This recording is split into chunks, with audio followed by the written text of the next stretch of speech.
हमें अपनी ब्लैरो पिकअप में इन बंदों को गाजर मूली की तरह क्यों ठूसना पड़ा, जबकि हमारी ब्लैरो पिकअप में 2 ही आदमियों की सीट है। और हम ऐसी कौन सी रोड पे हैं जहाँ पर इतना ज़्यादा पानी भर चुका है। तो जय श्री राम दोस्तों, स्टार्ट करते हैं जी आज का ब्लॉग। गाड़ी के पास पहुँचते हैं, गाड़ी को करते हैं ओपन।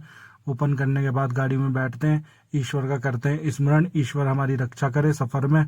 उसके बाद गाड़ी को करते हैं स्टार्ट। गाड़ी स्टार्ट करने के बाद निकलते हैं घर से, और हम लोग जा रहे थे हिमाचल माल लेने के लिए। पहुंचते हैं लड़के के पास, तो गाड़ी का शीशा काफ़ी गंदा हो रखा था, तो मैं बोलता हूँ उसको पानी वगैरह मार दे, तो उसी से पानी मारते हैं। और साइड वाला शीशा भी गंदा हो रखा था, तो मैं कपड़ा मार के साफ करता हूँ उसको। बिठाते हैं लड़के को, निकलते हैं अपने सफ़र पे हिमाचल की तरफ। पहुँचते हैं मेन हाईवे पे, हाईवे को कवर करते हैं, पहुँचते हैं रिस्पना पे। तो यहाँ पर रेड लाइट लगी हुई थी, जैसे ही हम पहुंचे रेड लाइट ऑन हो जाती है, हम निकल जाते हैं आगे। पहुंचते हैं घंटाघर पे, घंटाघर पार करने के बाद पहुंचते हैं बिंदाल पुल। बिंदाल पुल पार करने के बाद हम लोग पहुंचते हैं प्रेमनगर। प्रेमनगर पार करने के बाद सुद्धोवाला में डीजल डलवाने के लिए पेट्रोल पंप पर जाते हैं, क्योंकि डीजल कम था गाड़ी में। डीजल वगैरह डलवाते हैं गाड़ी में, पेमेंट वगैरह करने के बाद निकलते हैं आगे के लिए और पहुंचते हैं सेलाकुई। सेलाकुई पार करने के बाद पहुंचते हैं हम लोग हरपटपुर। हरपटपुर चौक से हम सीधा निकल जाते हैं। आज भी हम पुराने वाला ही रास्ता इस्तेमाल कर रहे हैं, जो कि बैराज से होके निकलता था। बैराज पार करने के बाद पहुंचते हैं उत्तराखंड के बॉर्डर पे। बॉर्डर को क्रॉस करते हैं और पहुंचते हैं पुल पे। तो पैसे निकाल लेता हूं मैं बॉर्डर टैक्स कटवाने के लिए हिमाचल का। तो हिमाचल का बॉर्डर टैक्स कटवाने के बाद पहुंचते हैं रामपुर घाट वाली रोड पे। रामपुर वाली घाट वाली रोड पे काफ़ी ज़्यादा कंपनियां वगैरह भी देखी, दोनों साइड कंपनियां हैं।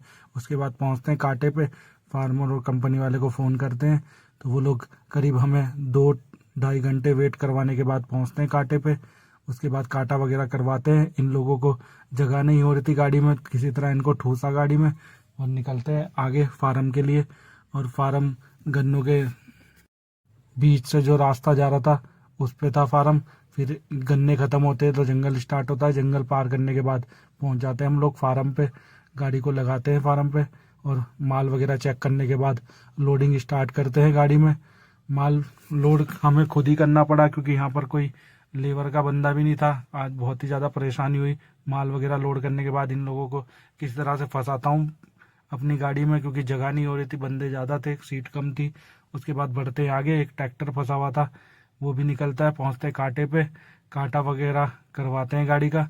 निकलते हैं देहरादून की तरफ कांटा करवा करके, और पहुंचते हैं हिमाचल के बॉर्डर पे। बॉर्डर को क्रॉस करते हैं हिमाचल का बॉर्डर क्रॉस करने के बाद उत्तराखंड का बॉर्डर भी क्रॉस करते हैं और उत्तराखंड में एंटर करते हैं। पहुंचते हैं, उसके बाद सफ़र काटने के बाद रिस्पना पे यहाँ पर पहुंच के माल वगैरह उतारते हैं। माल वगैरह उतारने के बाद निकलते हैं बालावाला के लिए। और बालावाला की ये जो रोड है, नहर का कितना ज़्यादा पानी आ गया, काफ़ी गहरा गहरा पानी हो रहा था, इसलिए वजह से यहाँ की रोड भी सारी टूट गई है पानी आने की वजह से। पहुँचते हैं बालावाला गीतापुरम पे। यहाँ पर भी दुकान वगैरह खोल करके माल वगैरह डालना शुरू करते हैं। माल वगैरह डाल करके निकलते हैं यहाँ से रायपुर की तरफ। रायपुर में पहुँचते हैं ललित पवार जी के पास। यहाँ पर भी माल वगैरह तोलना शुरू करते हैं और इनकी जाल में डालना शुरू करते हैं। जाल में डाल करके माल को निकलते हैं आगे के लिए प्रमोद परमार जी के पास माल उतारने के लिए।